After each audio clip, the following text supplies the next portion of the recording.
paz, senhores e irmãs. Amém. Que alegria, que honra poder voltar a essa casa. Eu me sinto em casa aqui, pastor Márcio. Uma honra, um privilégio sempre poder servir ao Senhor junto com cada um de vocês, rever alguns rostos, né? Que a casinha aqui. E tantos outros tão especiais. Conhecer outros é sempre um santo privilégio. A minha oração nessa hora é que o Senhor continue falando comigo e com você. Eu acredito que você, assim como eu, se talvez o culto terminasse agora, já teríamos recebido muito de Deus. Deus já falou aos nossos corações através de tudo que aconteceu aqui até agora. Mas Ele sempre tem mais. A fonte do nosso Deus é inesgotável. E é exatamente por isso que eu quero te convidar para abrir comigo a sua Bíblia. No texto que nos conta a história dessa mulher extraordinária chamada Lia. Gênesis capítulo 29. E nós vamos ler um trecho em que algumas coisas importantes para que a gente considere a realidade de Lia seja estudado aqui entre você e eu. Gênesis capítulo 29, vamos ler a partir do verso de número 16. Diz assim a palavra do Senhor. Gênesis 29, 16. Ora, Labão tinha duas filhas, Lia, a mais velha, e Raquel, a mais nova. Lia tinha os olhos sem brilho, porém Raquel era bonita e formosa. Como Jacó amava Raquel, disse a Labão: trabalharei para o Senhor durante 7 anos para poder casar com Raquel, sua filha mais nova. Labão respondeu: é melhor dá-la a você do que a outro homem. Fique aqui comigo. Assim, por amor a Raquel, Jacó trabalhou durante 7 anos. E esses anos lhe pareceram como poucos dias, pelo que muito a amava. Então ele disse a Labão: dê-me minha mulher, pois já venceu o prazo para que eu me case com ela. Assim, Labão reuniu todos os homens no lugar e deu um banquete. À noite, ele trouxe Lia, sua filha, e a entregou a Jacó e eles tiveram relações. Labão tinha dado a sua serva Zilpa para que fosse serva de Lia, sua filha. Ao amanhecer, Jacó viu que era Lia. Por isso disse a Labão: o que é isso que o Senhor fez comigo? Não é verdade que eu trabalhei por amor a Raquel? Por que então o Senhor me enganou? Labão respondeu: em nossa terra não se costuma dar em casamento a mais nova antes da primogênita. Complete a semana de festa de casamento da primogênita. Depois, daremos a você também a outra, pelo trabalho de mais 7 anos que você ainda me servirá. Jacó fez o que Labão pediu e completou a semana de festa da primogênita. Depois, Labão lhe deu Raquel por mulher. Lhe deu por mulher a sua filha Raquel. Labão tinha dado essa serva Bila para que fosse serva de Raquel, sua filha. E Jacó teve relações também com Raquel. Ele amava Raquel mais do que amava Lia. E continuou trabalhando para Labão durante mais 7 anos. Quando o Senhor viu que Lia era desprezada, fez com que ela fosse fecunda, ao passo que Raquel era estéril. Assim, Lia ficou grávida e deu à luz um filho, a quem deu o nome de Rúben, pois disse: o Senhor viu a minha aflição, por isso agora meu marido vai me amar. Ela ficou grávida outra vez e deu à luz um filho e disse: o Senhor ouviu que eu era desprezada e me deu mais esse filho. E deu o nome de Simeão. Lia ficou grávida ainda outra vez e deu à luz um filho e disse: agora, dessa vez, o meu marido se unirá mais a mim, porque lhe dei à luz 3 filhos. Por isso, lhe deu o nome de Levi. Mais uma vez ela ficou grávida e deu à luz um filho. Então disse: desta vez, louvarei o Senhor. E por isso, lhe deu o nome de Judá. E depois disso, não teve mais filhos. Vamos orar mais uma vez. Senhor, nós te adoramos e exaltamos o teu nome, te bendizemos, Pai, porque tu és o amado da nossa alma. Tu és a razão que nos reúne aqui nessa noite. Tu és o motivo do nosso louvor, o motivo da nossa adoração e também do nosso clamor. Pai, eu quero te louvar pela preciosidade da tua palavra, tão antiga, mas tão nova, tão atual, tão poderosa. Que privilégio, Pai, aprender com a história de Elia. E é por isso que eu te peço, que diante da revelação da tua palavra santa, o teu Espírito, que também é santo, continue falando conosco nessa noite. Pai, nós queremos e também precisamos ouvir a tua voz.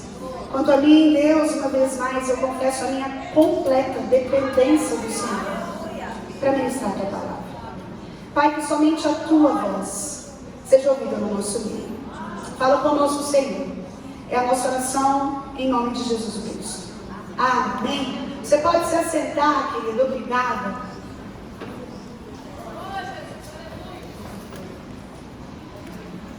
Antes da gente entrar propriamente na história de Lia, eu quero rever com você como é que essa história toda começou. Se você se lembra, Jacó era filho de um casal dos sonhos, Isaac e Rebeca. Isaac e Rebeca é aquele casal que só da gente ler na Bíblia a narrativa da história dos dois, a gente sente um frio no estômago, tamanho romance, né? Isaac já tinha 40 anos e ele era o partido ideal solteiro. Ele era aquele homem que provavelmente 10 de 10 solteiras das igrejas iam ficar loucas por ele. Ele era o cara ideal. Primeiro, ele era herdeiro de um futuro espiritual glorioso. Isaac estava ali na linhagem dos patriarcas. Ainda hoje a gente fala Deus de Abraão, Deus de Isaac, Deus de Jacó. Isaac fazia parte dessa família que tinha um futuro espiritual glorioso. Isaac era jovem. Você há de concordar comigo que poucas coisas são tão enérgicas quanto a juventude. Algumas coisas a gente só faz no Senhor quando a gente é jovem. E aí você fica mais ligada, pode dizer, mas Isaac já não tinha 40 anos, você acaba de dizer mesmo, minha irmã, mas naquela época se vivia 180. Então é a mesma coisa de você que vai viver 80, de ter 20. Né? Então Isaac era jovem. Isaac também era riquíssimo. Ele era o único herdeiro do seu pai Abraão, a quem Deus tinha confiado muitas empresas. Por outro lado, a gente encontra a Rebeca, não menos virtuosa. A Rebeca também era o partido ideal. Ela foi entregue a Isaac pelo próprio Deus. Abraão, preocupado com o casamento do seu filho, chama o seu servo mais experiente e fala, vai procurar uma mulher para o meu filho casar, porque aqui não tem. E aí a gente vai encontrar que Rebeca era belíssima, essa era só uma das suas virtudes. Segundo a história do judaísmo, ela foi a segunda mulher mais bonita da sua época, só perdeu para sua sogra Sara, e depois foi a rainha Esther, na cronologia de mulheres muito belas. Então, Rebeca era bela, Rebeca era crente, Rebeca era humilde, Rebeca era obediente, Rebeca era lotada de virtudes e esse era o casal dos sonhos. Mas se você conhece um pouquinho da história, você sabe que não foi bem assim. Eles tiveram inúmeras dificuldades e uma delas, não vou me entrar muito nisso aqui, senão a gente acaba entrando numa palestra de casais. Mas uma delas foi que esse casal deixa de se comunicar a partir do momento que Isaac mente sobre quem é Rebeca. Era um cenário de fome, eles foram descer para uma terra chamada Gerar. Isaac estava com medo, porque ele olhou e falou, eu vou falar que ela é minha irmã, porque ela é muito bonita, e os homens desse lugar podem querer ficar com ela, e eles me matam, né? E ele mentiu.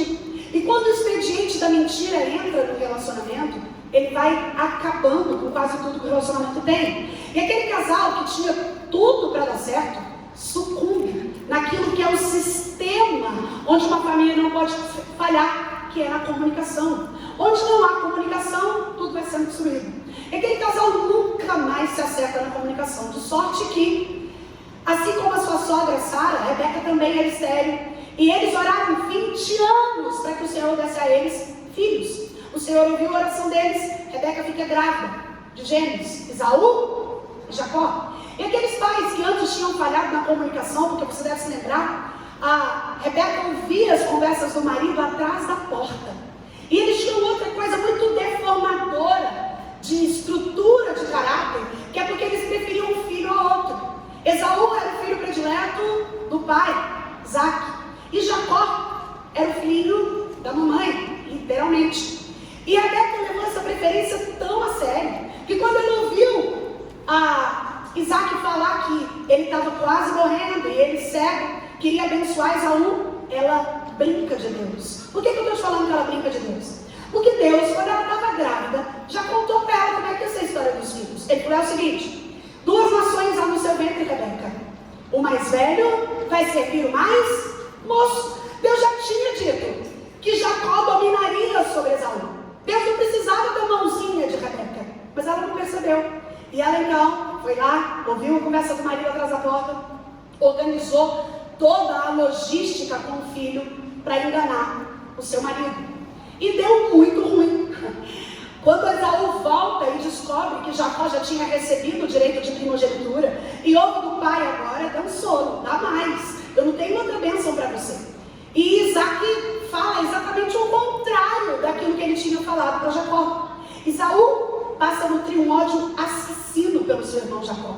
A sua mãe, que o protegia, fala: vaza daqui, vai para a casa do irmão Labão, some, senão seu irmão vai acabar te matando. O desfecho dessa história é triste. Isaac, cujo nome significa riso, nunca mais teve motivo para sorrir. Ele perdeu os 2 filhos no mesmo dia. Esaú percebe que os pais enviam uma coreografia de espiritualidade, que a fé deles não era muito real assim. Começa a nutrir relacionamentos com mulheres filisteias fora do arraial de Israel. E Jacó parte, deixando a sua mãe, que o preferia, sozinha. Raquel ora para que Deus fizesse com que ela visse seu filho Jacó de novo, o que acaba não acontecendo. Rebeca morre sem ver o seu filho predileto mais uma vez. E assim se dá esse desfecho. Mas Jacó cumpre a ordem da sua mãe e vai para a casa de um primo dela chamado Labão. Quando ele encontra com Labão, ele conta a história. Ele falou: eu fiquei muito tempo no deserto, Deus me deu um sonho, eu via anjos subindo e descendo na escada, e eu estava sem entender o que era, mas agora eu quero pousar aqui. Mas se você ler um pouquinho antes do capítulo 29, você vai ver que quando Labão estava indo se encontrar com Jacó, ele vinha com as filhas. E a Bíblia diz que Raquel, ela era uma mulher diferente, porque o texto vai dizer assim, uma outra versão diferente da que a gente leu: Lia tinha olhos tenos, mas aqui é uma conjunção adversativa, ou seja, quando tem uma conjunção adversativa numa frase, é porque aquilo que vai se falar depois do que foi dito é o oposto daquilo que foi dito. Então a Bíblia diz: Lia tinha olhos tenos, olhos tristes, olhos feios, mas conjunção adversativa, ou seja, o contrário disso, Raquel era famosa de semblante e famosa à vista. Sabe o que a Bíblia está contando? Raquel era bonita de rosto e de corpo. Raquel era um mulherão. Você acha de concordar comigo que se a gente é bonita ou só de rosto ou só de corpo, a gente já acha que está abafando?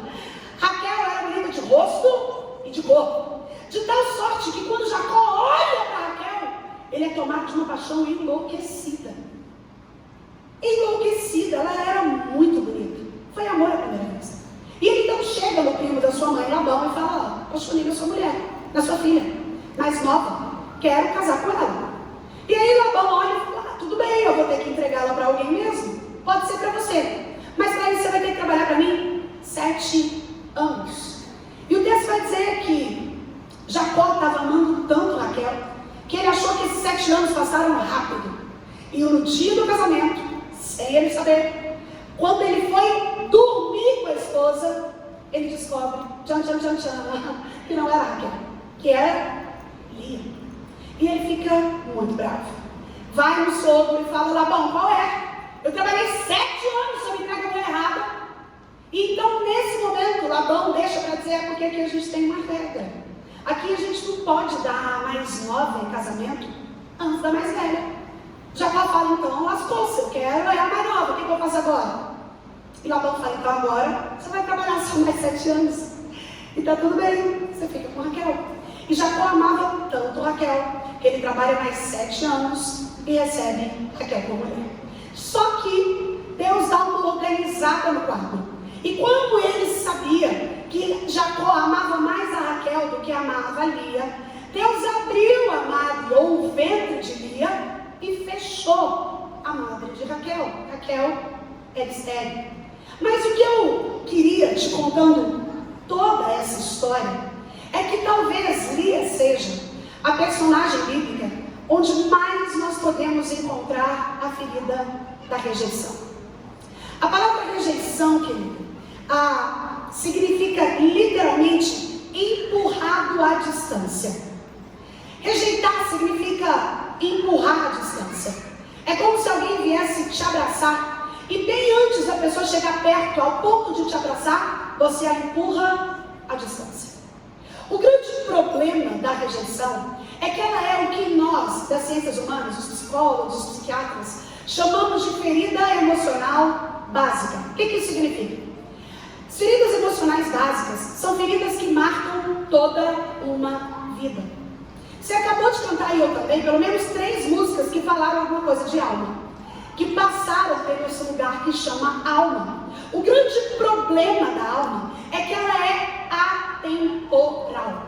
A alma é o lugar onde estão as suas emoções e vontades, todas elas. Dor, alegria, medo, raiva, angústia, decepção, traição, humilhação, rejeição, trauma, abusos. Toda a nossa história emocional está colocada nesse lugar que chama alma. E o grande lance que a gente precisa entender é que mesmo por ocasião da nossa conversão, a alma continua necessitando de processo, que é o que Romanos 12:2 vai dizer: não vos conformeis com esse século, mas transformai-vos pela renovação da vossa mente. A palavra mente no grego é a mesma para alma, metanoia, que significa mudança completa de forma. Mas o verbo transformar está no presente contínuo, que dá a ideia de processo. Ou seja, eu precisei transformar minha alma ontem, eu preciso transformar minha alma hoje, eu continuo precisando transformar minha alma amanhã. E o resultado é: para que experimenteis qual seja boa, agradável e perfeita vontade de Deus. Ou seja, quem não transforma a alma, as emoções, não experimenta a vontade boa, perfeita e agradável de Deus. A rejeição é uma ferida de alma. Todos nós, absolutamente todas nós, alguma vez na vida, já experimentamos rejeição. Algumas de uma forma mais intensa, mais dura. Outras, uma rejeição no ambiente de trabalho. Uma palavra de rejeição. Algo que te fez ter a sensação de empurrar para fora. Só para você ter uma ideia do quanto isso é severo. Uma ressonância magnética feita no cérebro de alguém que foi rejeitado identifica nele as mesmas alterações que é identificada quando alguém sente dor física. Você e eu, quando sentimos dor física, há uma área no nosso cérebro ativada que mostra que está doendo. Por isso que a gente sabe identificar dor. Por isso que a gente olha e fala: está doendo a barriga. Isso é porque o cérebro nos conta que a barriga está doendo. Não é porque a barriga dói mesmo. Também é por causa do cérebro que a gente não coloca a mão num lugar bem quente e fica com ela lá. É porque quando a nossa mão encosta, as terminações nervosas da nossa mão mandam para o nosso cérebro a mensagem de dor. E a gente, tira a mão. O que eu estou te contando? No nosso cérebro, as mesmas reações que nós temos quando sentimos dor física são compatíveis com as alterações do cérebro de alguém rejeitado. Sabe o que eu estou querendo que você entenda? Rejeição dói. Rejeição dói na alma. A rejeição dói no físico. Quem sofreu rejeição desenvolve dor nas estruturas físicas. E o que é o meu objetivo, que é o final dessa nossa conversa, que você tenha entendido sem nenhum tipo de dúvida? Eu poderia citar pelo menos 500 versículos, nos quais a Bíblia te garante que ainda que você tenha sido imensamente rejeitada, o Senhor jamais te abandona. Deus diz: aquele que vem a mim, jamais o lançarei fora. Ou seja, eu nunca vou rejeitar, eu nunca vou empurrar a distância.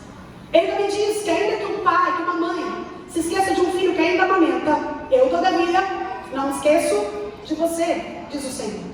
Mas o maior sinal de que Deus nunca te rejeita é a convicção de identidade. Sabe, querido, não adianta muito você saber cantar todas as músicas que falam de identidade, se você não souber como a identidade de um cristão é formada. A pergunta sobre identidade é a que mais gera crise existencial na nossa geração. A que mais gera. A nossa geração não sabe responder a pergunta: quem eu sou? Essa pergunta é uma pergunta de identidade. Quando eu pergunto para você quem você é, eu não estou perguntando os seus papéis. Às vezes quando alguém te pergunta quem você é, você começa a narrar. Então, alguém pergunta, quem é você? Sara? Fala, meu nome é Sara, tenho 40 anos, sou mãe de 3 filhos, sou psicóloga, sou pastor. Não, isso não é quem eu sou. Isso são os papéis que eu desempenho. Identidade é a correta noção que você tem sobre o que você é. E a identidade de um cristão nos foi relatada em Gênesis. Quando Deus fala, façamos o homem a nossa imagem e essa é a sua identidade. Você é a imagem e semelhança de Deus. Só que aqui tem um problema. Sabe por que às vezes, mesmo sendo crente, sabendo que você é imagem e semelhança de Deus, você ainda é corrompida por processos tão difíceis como o da rejeição? Porque se eu sou imagem e semelhança de Deus, você entende que você só saberá coisas sobre você à medida que você souber coisas sobre Deus? Como é que eu posso saber coisas de mim se eu conheço um pouco sobre aquele de quem eu sou imagem e semelhança? Então, quando a gente está perdido na nossa identidade, o que está nos faltando é um correto conhecimento de Deus. Quanto mais eu sei de Deus, mais eu sei sobre mim. A gente vai ver que Lia, à medida que a história foi cercando, ela foi tendo um correto conhecimento de Deus. Mas eu quero conversar com você sobre como é que a gente pode aprender a vencer a rejeição, como Lia aprendeu. Como é que a gente pode aprender a domar sentimentos que nos sugam para baixo, que nos mantêm à distância, que nos empurram para longe? Como é que você e eu podemos aprender a nos organizar emocionalmente para sermos saudáveis, sendo quem Deus diz que nós somos? A gente aprende muito com Lia. A primeira coisa que a gente aprende com Lia, que eu queria que você entendesse, é que a primeira arma que nós precisamos ter para vencer a rejeição é destruir os ídolos do nosso coração. Você pode dizer isso comigo? Eu preciso destruir os ídolos do meu coração. Você sabe que idolatria é um pecado capital, né? Está lá nos 10 mandamentos. É o primeiro deles. Amarás o Senhor teu Deus de todo o teu coração, de todo o teu entendimento, de toda a tua força. Somente a Ele darás culto. É por isso que às vezes a gente acha que idolatria só está ligada a ajoelhar e a reverenciar uma imagem. Idolatria é tudo, absolutamente tudo aquilo que entra no meu e no seu coração e que toma o lugar que é do Senhor. Ei, querido, nosso coração tem muitos ídolos. Às vezes tem ídolos que a gente nem imagina a força que eles têm. Às vezes o nosso marido vira o nosso ídolo. Às vezes um filho vira ídolo. Às vezes um bem material vira ídolo. Às vezes o trabalho vira ídolo. Não tem como vencer a rejeição sem minar o ídolo no coração, e eu te provo isso na história de Lia. Jacó foi um menino rejeitado pelo pai. Você está comigo aqui? Jacó foi rejeitado pelo pai. O pai preferia o outro, o irmão. E aqui, se a gente fosse entrar nas questões de paternidade, a gente ia parar a noite. Mas Jacó tinha essa rejeição do pai. Depois, a mãe, de quem ele era o preferido, falou que deixa eu te falar, vai embora. Ela empurra ele para a distância. E mesmo não querendo manter uma ferida de rejeição no peito do filho, é assim que ela o faz se sentir. É por isso que os teólogos afirmam que o amor que Jacó nutria por Raquel era um amor emocionalmente doente. Porque ele cria Raquel como um ídolo no seu coração. A história deles nos faz mostrar várias vezes como esse amor era idólatra. Para você ter uma ideia, nunca naquele tempo um homem trabalhava 7 anos por uma mulher.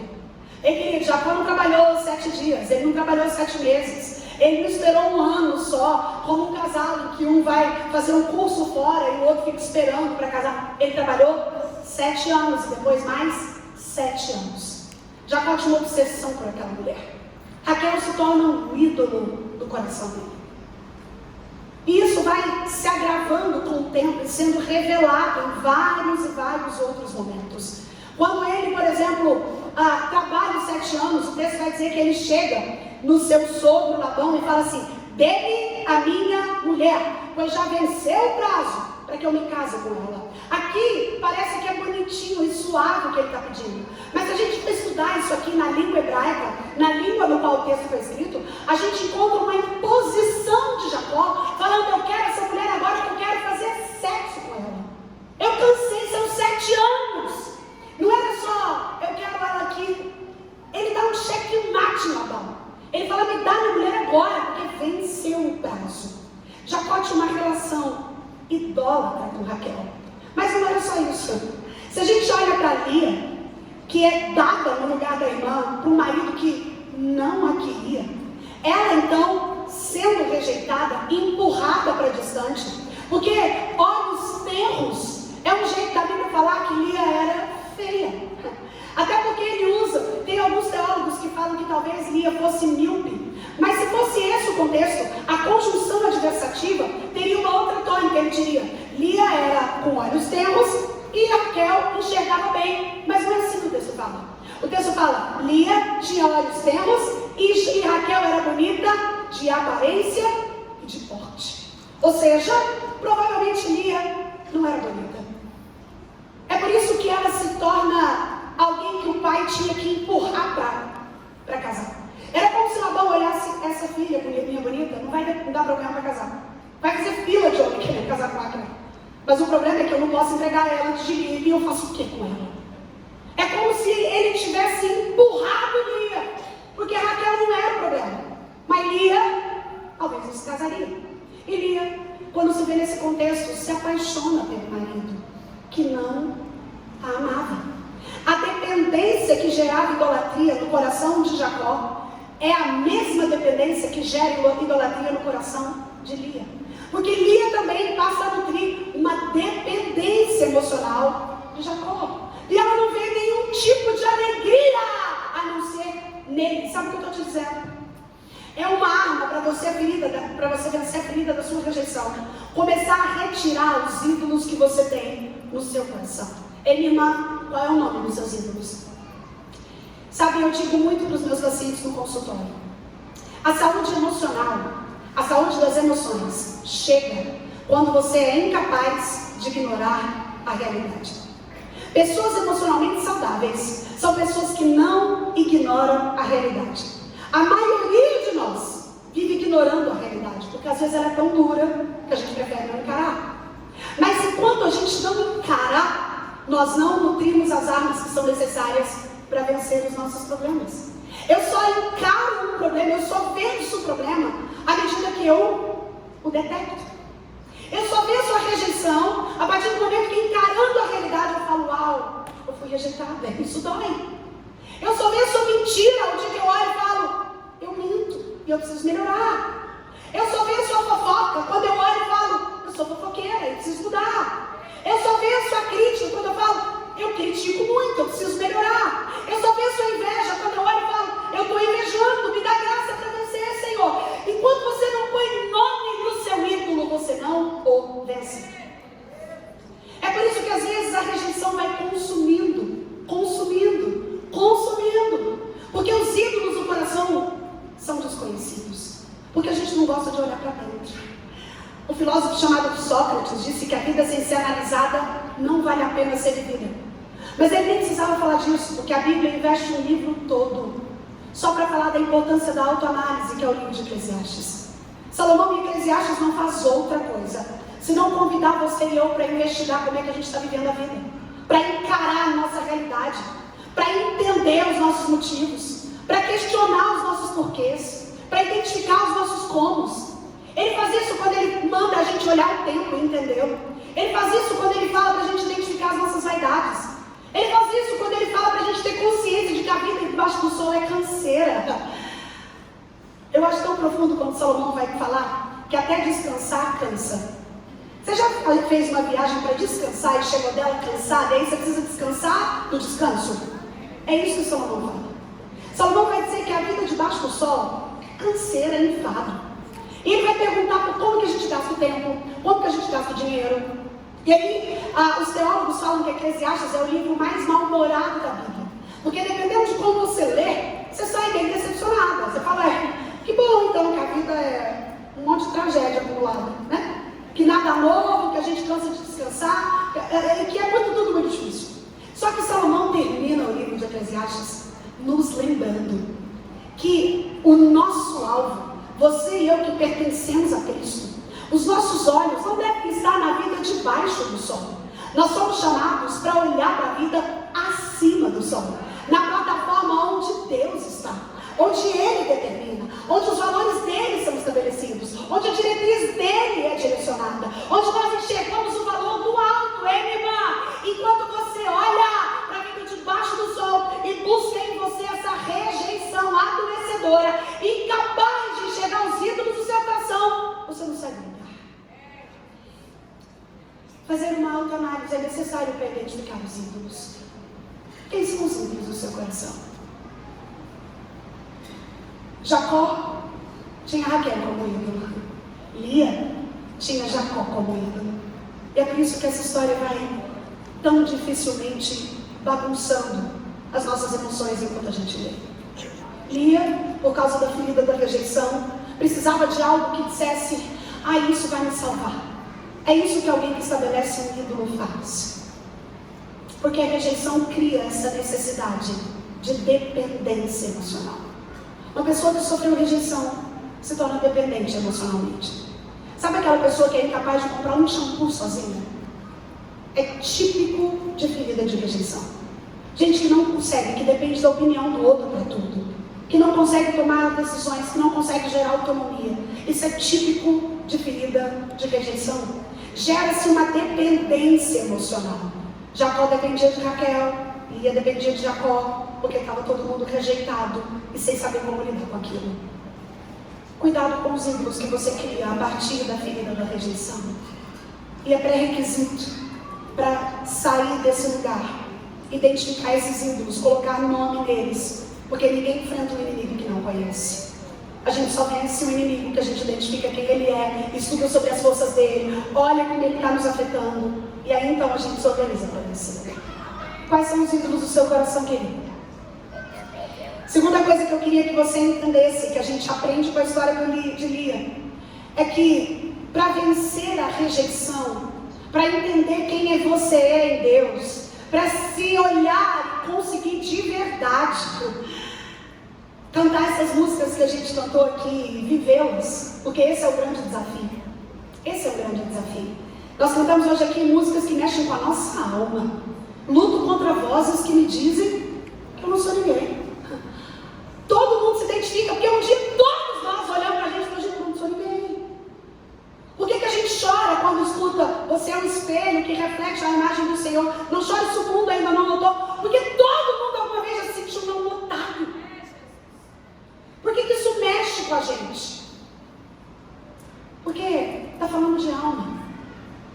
Só que não tem muita eficácia se você chora sem identificar o motivo do choro. Você entende isso? Aí o choro se torna só um sintoma. Deus quer tratar a causa. Ele quer tratar o motivo. E quem sabe o motivo do seu choro é a rejeição. É porque você algumas vezes foi empurrada para distante. No emprego, no trabalho, na família, na igreja, em algum lugar onde você está. Lia cria ídolo no coração porque experimentou a rejeição. Segunda coisa que Lia faz por causa da rejeição é entrar numa constante necessidade de compensação.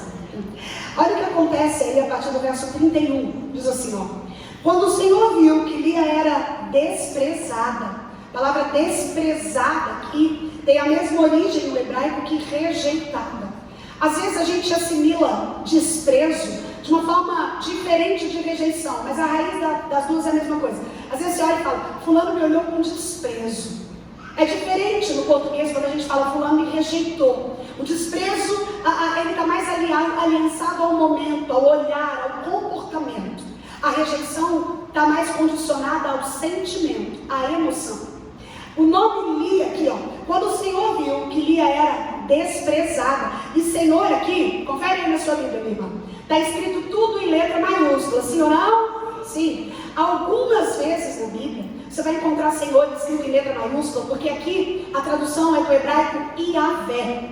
Iavé é o maior e o nome que mais explica quem Deus é. Iavé é o nome sobre todo nome. É o Deus E a melhor tradução para Yahvé é: eu sou o que sou. Deus não precisa se explicar. Você pode dizer amém? Amém. Você e eu, quando vamos nos apresentar, a gente não precisa contar o que a gente é. É isso que a gente confunde com identidade. Eu sou Sara, tenho tantos anos, faço isso. Deus não. Deus fala: eu sou o que sou. Ele é Yahvé. Ele não precisa de explicações. Então, todas as vezes que a Bíblia traz a palavra Senhor, toda maiúsculo, a tradução é desse Yahvé, de um Deus maior que tudo, maior que todos, todo-poderoso se revelando. Então o texto vai dizer: quando o Senhor, quando o próprio Deus viu que Lia era desprezada, ou em outras versões, rejeitada, fez com que ela fosse fecunda, fértil. É isso aqui que a gente chama de misericórdia, amém? Da graça de Deus revelada. Fez com que ela fosse fecunda, ao passo que Raquel era estéril. Agora olha isso. Assim, Lia ficou grávida e deu à luz um filho, a quem deu o nome de Rúben. Olha o que o nome Rúben significa. O Senhor viu a minha aflição, e por isso o meu marido vai me amar. Tadinha de Lia. É isso aqui que a gente chama de compensação. Lia acreditava de verdade que o fato dela gerar um filho traria a ela aquilo que a fazia sentir rejeitada, que era a presença do amor do marido. Ela acreditou de verdade que o fato dela poder gerar, uma vez que a outra mulher do marido não podia, traria a ela aquilo que ela não tinha, que era o amor do marido. E querida, é um problema gigante quando a gente procura nas pessoas aquilo que a gente só pode encontrar em Deus. Lia achava que o amor do marido preencheria o vazio da alma dela. O que você tenta compensar na sua vida, querida? É incrível como às vezes na psicologia a gente tem uma teoria que se chama teoria da compensação. O que é isso? A ideia é que todos nós nos relacionamos em todas as instâncias por algum tipo de compensação, ou seja, de interesse. Você escolhe os amigos que escolhe por interesse. Você trabalha por interesse. Você se casa por interesse. Mas não é um interesse pejorativo. Não é se aproximar de alguém porque a pessoa tem status ou dinheiro. Não. Às vezes o seu interesse é porque o outro é fiel, é porque o outro é leal, é porque a outra é bom astral, é porque ela é boa companheira de viagem. Nós estamos sempre buscando compensar. Sempre. O problema é quando a gente começa, sob fruto de rejeição, buscar em pessoas aquilo que só pode ser encontrado em Deus. Lia olha e fala: agora, já que eu não tenho o amor do meu marido, eu vou parir um filho atrás do outro. E ela punha os nomes dos filhos com o objetivo de compensar a rejeição. Rúben, o Senhor viu a minha aflição. Ela não parou por aí. Olha o verso 33. Ela ficou grávida outra vez, deu à luz um filho e disse: o Senhor viu que eu era desprezada e me deu mais esse filho. O que ela está querendo dizer? Deus, por causa do meu desprezo, me compensa com mais um filho, que também não resolve o seu problema. Ela continua se sentindo assim. Sabe, querido, o que eu queria que você entendesse é que para lutar contra feridas emocionais, feridas que ferem a nossa existência, utilizando armas bíblicas, não autoajuda, não tantas teorias que divagam e que fogem do centro daquilo que de fato é. Ai, pastora, é que eu sou de Capricórnio, por isso que eu sofro tanto. Entende? Agora é tudo assim. Ai, pastora, é que eu sou virgem com ascendente em leão. Bem, minha irmã, no nome santo de Jesus, você é crente em Cristo Jesus. Sua vida não é medida pela astrologia, pelo movimento do sol, pelo posicionamento da lua. Me dá uma angústia quando eu vejo crente acabar de postar no culto, em seguida, a libriana é. Nossa, dá vontade de entrar lá, minha filha, você não é crente, não? O pastor André Valadão, você não é crente, não? É como se a gente precisasse buscar autoentendimento naquilo que não te revela quem você é. Misericórdia, se a minha vida fosse depender da posição do sol, da lua. Lua em aquário, por isso sou assim. Sabe qual é o problema? É que isso também compensa. Quando eu estou falando, o que eu estou dizendo é, eu até queria mudar, mas fazer o quê? Eu sou de virgem. Eu até queria fazer diferente, mas fazer o quê? Meu ascendente é leão, é desse jeito. A gente está compensando. Ei, só vence ferida de rejeição quem entende que compensar é inútil. Você está querendo justificar algo que só pode ser justificado em Deus. Foi isso que Lia fez. Lia achava que cada filho que ela tivesse compensaria a falta do amor que ela tinha do marido. Lia achava que cada filho que ela tivesse, ela seria mais amada, uma vez que ela estava dando para o marido o que a irmã que ele amava não podia dar. E a cada filho que ela tinha, isso não acontecia, ela ficava pior. Olha aí, o texto continua falando sobre isso. Olha aí o que diz o verso 33 ainda. O Senhor ouviu que eu era desprezada e me deu mais esse filho. E deu-lhe o nome de Simeão. Lia ficou grávida ainda outra vez. E deu à luz um filho e disse, agora, dessa vez, olha a esperança na compensação. Dessa vez, ou seja, não é possível, é o terceiro filho que eu dou para o homem. Dessa vez, o meu marido se unirá a mim mais, porque lhe dei à luz 3 filhos. E isso não acontece. Ei, querido, o que você tem tentado compensar a rejeição que você já viveu? Quem sabe você vive como aquelas pessoas que acham que o mundo deve algo a elas. É o vulgo vitimismo. Você conhece alguém vitimista? A pessoa vitimista não sai do lugar, porque na cabeça dela todo mundo está devendo sempre para ela. Meu pastor me deve, ele tem que me dar atenção. A minha amiga está me devendo, eu não sei do jeito que ela me trata. Meus pais me devem porque não me deram tudo que eu mereço. A minha irmã me deve porque eu já ajudei ela. A minha amiga me deve porque eu estava com ela um dia. E a gente age como se todo mundo nos devesse. Isso chama vitimismo. Isso adoece. Quem sempre está querendo que o outro te entregue algo que só Deus pode entregar aqui. Olha como a história de Lia vai mostrando para mim e para você que compensar não resolve. Que buscar compensação naquilo que eu acredito ser capaz de suprir a falta que eu tenho não me aproxima do único que pode resolver e preencher a falta que a minha alma sente. Lia era rejeitada, desprezada, empurrada para longe. Sabe o que eu acho mais curioso? Se você for olhar um pouco na frente, olha o capítulo 30, dá uma olhada aí comigo. Olha como Raquel também tentava compensar. Quando Raquel viu que não dava filhos a Jacó, teve ciúme da sua irmã e disse a Jacó, dê-me filhos, senão morro. Olha como Jacó responde. Então Jacó ficou irado com Raquel e disse, será que você acha que eu estou no lugar de Deus? Que te impediu de ter filhos? É como se Jacó olhasse e falasse, ô Raquel, deixa eu te falar um negócio aqui. Eu não estou falando com você não, o negócio é que foi Deus que encerrou a máquina. Será que você acha mesmo que eu sou responsável por te dar filhos? Olha como Raquel também queria o que Lia tinha, enquanto Lia queria o que Raquel tinha. Já viu alguém assim? Conhece alguma história assim? De alguém que está sempre olhando o que a outra tem, aquilo que falta a ela. Na cabeça de Lia, Raquel tinha tudo que ela precisava. Na cabeça de Raquel, Lia tinha tudo que fazia alguém feliz. E ninguém era feliz de forma inteira com aquilo que tem. Sabe, querida, por vezes você e eu somos assim. A gente está sempre ficando com o que falta e não com o que tem. O desafio de uma mulher cristã é ficar com o que tem e não com o que falta. É agradecer por aquilo que já possui.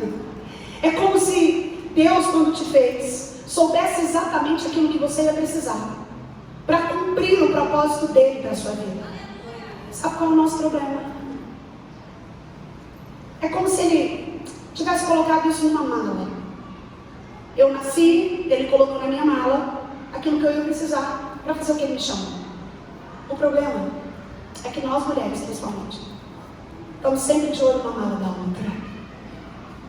A gente está sempre olhando, ai, mas ela é alta que Deus deu. Ah, para ela também é fácil, né? Ela, meu marido é bonita, nasceu num berço abastado, com ela é muito mais fácil. Deus está falando, ei, filha, o que eu te dei é porque eu sei aquilo que você suporta. Eu sou mãe de 3 filhos. A Ana Luísa está aqui comigo, tem 11. Leonora tem 10. E o meu caçula tem 6. Eu os amo igualmente. Mas você consegue entender que aquilo que eu posso dar para a Ana Luísa, porque ela tem 11 anos, eu não posso entregar para o Paulo Pedro, que tem 6.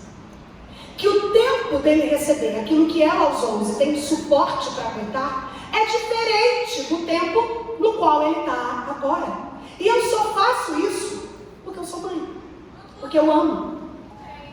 Do mesmo jeito é o Senhor. Ele sabe o tempo certo de entregar cada uma das coisas que você precisa. Às vezes você olha e parece que na vida da outra tudo acontece e Deus está falando: filho, você não está pronta, ainda não é o seu tempo, você ainda é juvenil nisso. Se eu te entregar agora vai ser problema. Eu preciso ainda melhorar algumas coisas, forjar algumas características de caráter para então te entregar aquilo que eu tenho para você. Não é agora. E você está lutando com aquilo, igual Lia com Raquel, tentando compensar a falta daquilo que te enche de dor na alma, com aquilo que é humano. E Deus está falando: filha, o dia que eu te entregar o que eu tenho, nada mais te faltará. Para vencer a rejeição, a gente precisa identificar os ídolos do coração para combater. Para a gente vencer a rejeição, a gente tem que parar de tentar compensar nos outros, no meu patrão, no meu filho, no meu marido, na minha sogra, na minha cunhada, no meu pastor, na minha amiga, aquilo que a gente só encontra em Deus. E a terceira coisa que eu aprendo com esse texto, que eu quero deixar ao seu coração, é que Lia, no caminho de vencer a rejeição, só foi possível que isso acontecesse quando ela conheceu o amor verdadeiro. Você pode dizer isso comigo? Eu preciso conhecer o verdadeiro amor. Olha o que diz o verso 35. Diz assim, ó: mais uma vez ela ficou grávida, a quarta vez, e deu à luz um filho. Então disse, olha como o discurso dela agora é diferente. O primeiro discurso foi: o Senhor viu minha aflição. O segundo: o Senhor ouviu que eu era desprezada. O terceiro: agora dessa vez o meu marido se unirá a mim porque ele tem 3 filhos. Mas agora Lia muda o disco, muda a tônica, redireciona a mentalidade, modela o coração, ouve a voz de Deus e diz assim: desta vez louvarei ao Senhor. E olha o jeito que está escrito Senhor aí na sua Bíblia. É o Senhor inteiro com letras maiúsculas. É como se aqui Lia tivesse tido um encontro com o Senhor. Dessa vez, quando ela pare o quarto filho, ela diz: agora eu quero buscar o refrigério para minha alma, a cura para minha rejeição, a retirada do meu desprezo naquele que tem para me dar. Dessa vez eu vou louvar ao Senhor. E aí ela pôs o nome desse quarto filho de Judá. E pasme você, Judá faz parte da genealogia de Jesus o Cristo. Sabe o que eu estou querendo te dizer? Quando você se encontra com o Senhor como fonte de amor verdadeiro, Ele faz muito além do que aquilo que você queria. Lia só queria ser curada de rejeição, mas Deus queria que uma mulher rejeitada, desprezada, fosse mãe daquele pelo qual a descendência traria à luz o Salvador da história. Judá foi o que encerra essa história de rejeição de Lia. O próximo passo é dizer: Lia não teve mais filhos. E é por isso que Raquel começa a olhar e falar: me dá filhos, viu? Senão eu vou morrer. Eu fico imaginando Raquel bem mimada: me dá filhos, senão morro, viu? Morro, Jacó. Jacó fica bravo, a Bíblia diz. Pô, minha filha, você está achando que quem te dá filho sou eu? Vai começar com o Iavé, foi ele que se relacionado, não fui eu não. A pegada é diferente aqui. Mas sabe o que eu queria que você entendesse? Que o encontro com o Salvador do Universo é suficiente para curar a ferida da rejeição. Quando você de verdade conhece o amor que lança fora o medo, quando você de verdade se encontra com aquele que jamais te lança fora, quando você de verdade se rende aos pés daquele que era, que é e que há de vir, daquele que te amou de tal maneira que deu filho para morrer no seu lugar, daquele que é o sol de toda justiça sobre a sua vida, daquele que é a estrela da manhã para clarear o seu caminho. Quando você se rende a esse Deus que é 3 vezes santo, que é soberano, que é forte em força, que é grande em poder. Quando você se rende a esse que os céus proclamam a sua glória e o firmamento anuncia as obras da sua mão. Quando você se rende a esse que sabe onde é o reservatório do vento e que tem o nome de todas as estrelas contadas e numeradas. Quando você se rende ao Deus que te fez, que te conhece e que te ama, a sua alma é curada. Ei, querida, a rejeição dói. A fisiologia mostra que dói como dói dor física. Mas existem passos para vencê-la. Eu amo a pedagogia bíblica. Eu não preciso inventar absolutamente nada. Tudo aquilo que você e eu precisamos para entender como lidar com a nossa vida e com a nossa humanidade. A Bíblia é rica em detalhes. Basta que a gente olhe e decida obedecer. Basta que a gente olhe e fale, eu entendi, Senhor. Eu sei que o Senhor viu a minha rejeição. Você pode dizer amém? Amém. Deus estava lá, Ele viu. Você pode ter segurança. E Ele sabe o que é ser rejeitado. A Bíblia diz que Ele foi o mais desprezado entre os homens. Não há sequer uma dor que você e eu possamos sofrer que Ele não conheça, que Ele já não tenha sofrido e experimentado. Ele conhece todas as nossas dores. Ele viu aquele que te causou rejeição. E é como se Ele dissesse, através da palavra dEle nessa noite para mim e para você, filha, eu estou pronto para curar. Mas primeiro, tira os ídolos do seu coração, tira esses carrapatos da sua alma. Para de tentar compensar, encontrando em coisas e em pessoas aquilo que você pode encontrar em mim. Você acabou de cantar hoje, não importa quem você é, não importa o que você tem, não. Jesus conhece o seu interior. Ei, mas isso não pode ser só uma canção para emocionar os seus olhos. Isso precisa ser uma convicção da sua alma. Deus não se impressiona com quanto você tem no banco. Ele não está nem aí se as suas roupas são novas ou se você está repetindo pela 100ª vez. Para Ele pouco importa se você tem eloquência ou não fez alfabetização. Ele também não liga para o que vem antes do seu nome. Se é um DR, se é um PRA de pastor. Isso não faz a menor diferença. Porque Ele conhece a intenção do coração. E é exatamente lá que Ele quer trabalhar em nós. Mas é sua função identificar quem são esses ídolos. É sua função parar de tentar compensar. E é sua função ir até Ele. Deus é reativo. Aquele que vem a mim, jamais eu vou lançá-lo fora. Eu vou acolher essa promessa. Eu vou segurar. Eu vou manter, eu vou proteger, eu vou curar, eu vou libertar. Sabe, a história de Lia se deu por causa de um contexto muito maior. Eu fiz questão de lembrar a história de Isaac e Rebeca para que você entenda que nada é por acaso. Você e eu somos frutos de histórias. Nada que você é, nada como você se posiciona é acaso. É fruto de uma história, é fruto de DNA, é fruto de história familiar, é fruto de muitas coisas que nós carregamos. Mas independente do que você carrega, o encontro com o amor de verdade muda o rumo das coisas.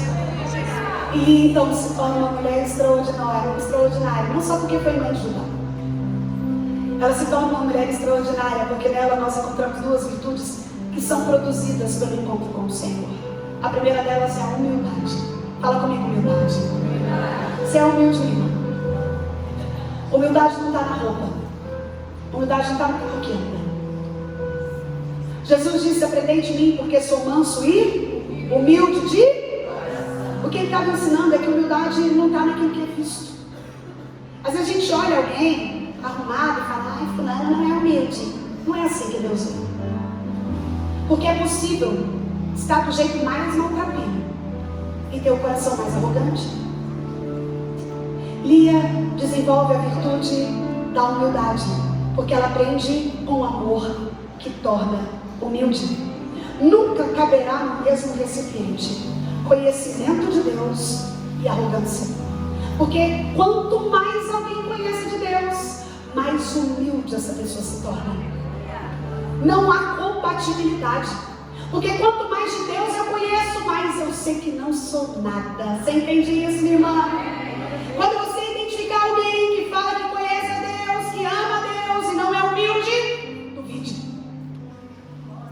porque é impossível que eu conheça a grandeza de Deus e ainda ache que eu sou alguma coisa. Lia era humilde, Lia se rende, se sujeita. E Lia aprende outra virtude incrível aqui, que é a gratidão. A história de Lia, ao olhar para como Deus trabalhou a vida dela, ela aprende a glorificar ao Deus soberano. Mesmo sendo de olhos tenros, mesmo não sendo a preferida do seu marido, ela aprende a ser grata por poder ser a geradora do filho, da genealogia do Filho de Deus. É como se ela aprendesse a ficar confortável dentro do propósito que Deus deu a ela. Ei, minha irmã, você é grata? Eu termino dizendo que às vezes eu abro caixinha de pergunta no meu Instagram, pelo menos umas 2 vezes por semana, e aparecem perguntas de toda a ordem que você imaginar. Mas muito raramente não aparece a seguinte pergunta: pastora, como conhecer a vontade de Deus para a minha vida? E todas as vezes que eu leio essa pergunta, a impressão que eu tenho é que quem escreveu pensa que com Deus funciona assim, não. Deus está lá em cima e Ele é um pai bem tirano. E Ele fica lá em cima falando: olha lá, minha filha Sara, vamos ver se ela descobre a minha vontade. Vou brincar de esconde-esconde, farei um pouco ali. Não, querida, esse não é Deus. Ele não brinca de esconde-esconde. Você não precisa fazer coisas mirabolantes. Sabe qual é o problema? É aquilo que você sabe que é a vontade dele e mesmo assim não faz. Quero te mostrar uma coisa. A Bíblia diz: em tudo dai graças, porque essa é a vontade de Deus. Pelo menos uma coisa sobre a vontade de Deus sobre você sabe nessa noite. A pergunta é se você tem decidido fazer. É vontade de Deus que você e eu sejamos gratas em tudo. Em tudo dai graças, porque essa é a vontade de Deus sobre a minha vida, sobre a sua vida, independente do tempo. A vontade de Deus é que em tudo demos graças. Lia aprendeu a ser grata quando se encontra com amor verdadeiro. Quando ela chama Deus de Yahvé, ela está dizendo: eu entendi que o Senhor é quem é e não me deve explicações. E agora então, com humildade e gratidão, eu cumprirei o propósito do Senhor na minha vida. O desejo do meu coração é que o Senhor nos ensine, a começar em mim, a lidar com essa rejeição que nos é tão conhecida, com uma postura de humildade e de gratidão, desconstruindo os nossos ídolos, parando de tentar compensar e nos rendendo ao amor daquele de quem nós somos a imagem e semelhança, daquele que nos fez, que nos conhece e que nos ama, o Deus da história. Feche os seus olhos em nome de Jesus, querido. Queria que você colocasse aí a mão no seu coração, acertado mesmo como você está. E em segundos eu gostaria que você pensasse um pouco sobre os momentos nos quais você sentiu essa dor da rejeição. Quem sabe a sua história é uma rejeição clássica. Você foi rejeitada pelo seu pai, pela sua mãe, talvez não se relaciona com eles até hoje. Quem sabe você já foi rejeitada por um homem que se divorciou ou experimentou por causa da rejeição a traição. Quem sabe você já se sentiu rejeitada por alguém que te expôs e a sensação era que você estava sendo empurrada para a distância. Ou talvez a rejeição veio de alguém que você deu amor e investiu, cuidou, morou. Essa pessoa te desprezou e você se identifica com Lia. Quem sabe você foi trocada no trabalho, na família. Você sente a dor da rejeição. Mas o Senhor te trouxe aqui nessa noite para te dizer que Ele é Deus de outra vez. Que assim como Ele foi com Lia, Ele é com você. Que o Deus que socorre muda a história de Lia. É o Deus que socorre você e muda a sua história. Que Ele não quer mais que o seu cérebro seja ativado em dor todas as vezes que você se lembrar desse episódio. Mas que no lugar disso, o amor dele inunde de forma suficiente a sua vida, de tal sorte que você entenda que é amada, que é filha amada de Deus. Pai, no nome de Jesus, esse é o nosso clamor, Senhor. Como é bom poder entender que o Senhor não muda, que o Senhor que direcionou a história, a trajetória de Lia e tudo aquilo que ela viveu, é o mesmo Deus que está aqui nessa noite, na igreja da Vila Boa. É o mesmo Deus que direcionou essa liderança de mulheres a estudar as mulheres da Bíblia. Senhor, que santo privilégio, Pai. Aprender com a Tua palavra. Lições inerrantes, que não caducam, que não perdem, que não erram. Oh Pai, a minha oração agora é na autoridade do poder do nome de Jesus. Pai, é pelo poder que há no sangue de Cristo, que o Senhor vá de encontro a cada coração aqui nessa noite. Pai, eu não conheço aquilo que levou as minhas irmãs a se sentirem rejeitadas, desprezadas. Quem sabe a aparência, quem sabe um sentimento de não utilidade, quem sabe uma dor de uma rejeição brusca, de ter sido empurrada à distância por alguém que elas consideravam. Senhor, eu não sei, mas como é bom saber que o Senhor sabe, que o Senhor viu, que o Senhor estava lá e que o Senhor pode mudar todas as coisas. Pai, ajuda cada uma dessas mulheres a identificar os seus ídolos e a destroná-los do seu coração. Ajuda cada uma das minhas irmãs a entenderem que não há como compensar a falta que só o Senhor pode preencher. Pai, ajuda-as a não buscar nas pessoas, no dinheiro, nas coisas, na posição, na aparência, aquilo que só pode ser encontrado no seu coração. Pai, eu quero clamar mais ainda que o Senhor se revele a cada uma delas. O Pai, se revela. Faça com que elas compreendam que são verdadeiramente amadas. Que isso seja muito além de uma canção, que isso seja uma realidade, uma convicção.